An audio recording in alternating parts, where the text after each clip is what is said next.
Hey everybody, welcome back to Magic Orthodoxy. My name's David, and this is a deck review.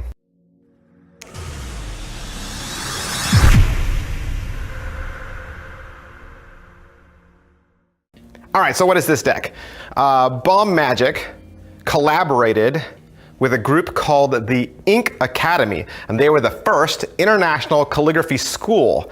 The two of them set out to create a deck of cards that combined both calligraphy and cardistry. Now, the first release was at the 2017 CardistryCon in Los Angeles, and those quickly sold out. All three colors were limited. The black one is the foil edition. They only made about 700 of those, and the black ones were only available at specific events and promotions. This deck comes in three different colors, red, blue, and then the black tuck case actually has a white deck inside, and you can find all three of these at bombmagic.tw. The tuck case is the synthetic, strong, non-tearable material, and it's depicted in the color of the back design. It does say Cardistry Calligraphy on the front in a silver foil. One side says Made in Taiwan, the other side says Royal Finish. The bottom has some ad copy about Bomb Magic, and the top is blank. The inside tuck flap has some trademark identification, and the back design, of course, is the back design of the cards. That is pretty much everything I can say about this tuck case. Let's take a look at these cards. Like I said, these cards come from the Taiwan Playing Card Company. They are in collaboration with Bomb Magic. The back design is going to be this solid color if you get it in the red or the blue. And like I said, the foil one is actually a white back design with a gold trim. It does say Cardistry right there in the center, all done in calligraphy, which makes it, of course, a one-way back design. I'm never really a big fan of words on the back of cards, especially when it turns your card into a one-way back. So I don't really know how I feel about the word cardistry on the cardistry deck. It seems a little redundant. You got a nice thin poker border, and then a lot of leaf and vine work that comprise the decoration.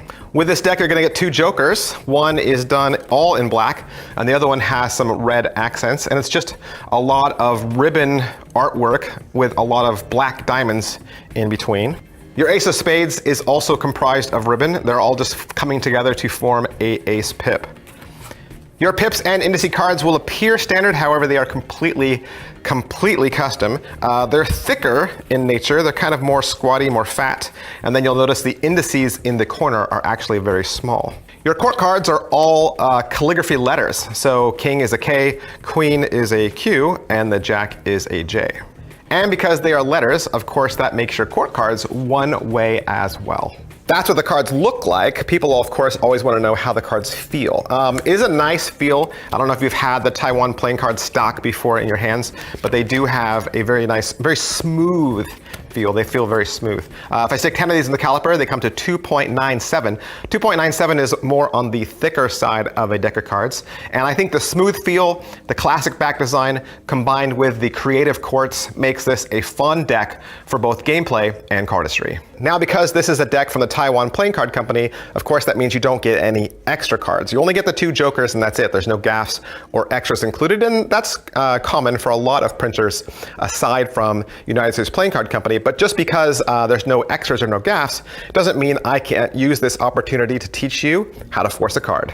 Today I'm going to teach you how to force a card from the 202 Methods of Forcing from Ted Anneman.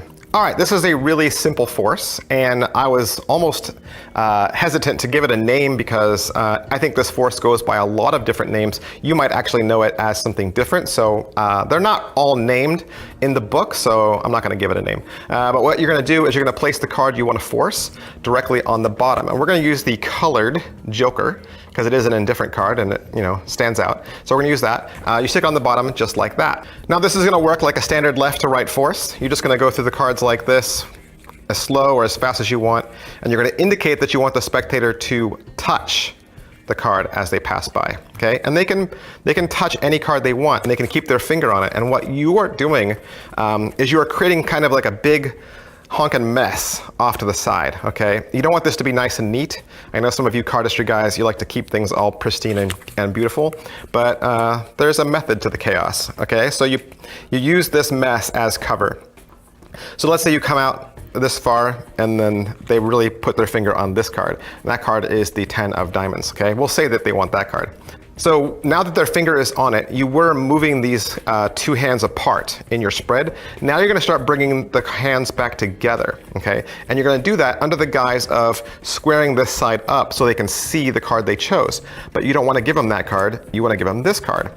So as you're squaring this up, okay, you're going to start to move the cards together like that. And the bottom right here under this cover is going to grab that bottom card, pull it across, square up. I'm doing this in slow motion so you can see.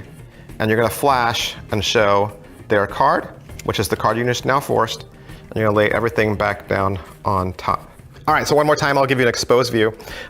This is the underside, right? So you have your spread off to the side. This is the 10 of diamonds they selected in real life. It's the one that's out jogged the most. And then this is the card you want to force them. As you're bringing the two together, you're kind of bunching these up, sliding this over, and then with one finger, you're pushing that bottom card up, squaring like that, right? And then you're showing them their force card. Okay, it's a really quick force, it's a really quick glance that you're giving them, but immediately you know what the card is and you can reveal it in your favorite way. All right, so that's pretty much everything I can say about the Cardistry X Calligraphy deck from Bomb Magic and the Taiwan Playing Card Company. Of course, I want to thank Bomb Magic for allowing me to have this deck so that I could do the review for you. And if you would like to learn more about them or find a place to purchase these for yourself, I would visit bombmagic.tw. Thanks, bye.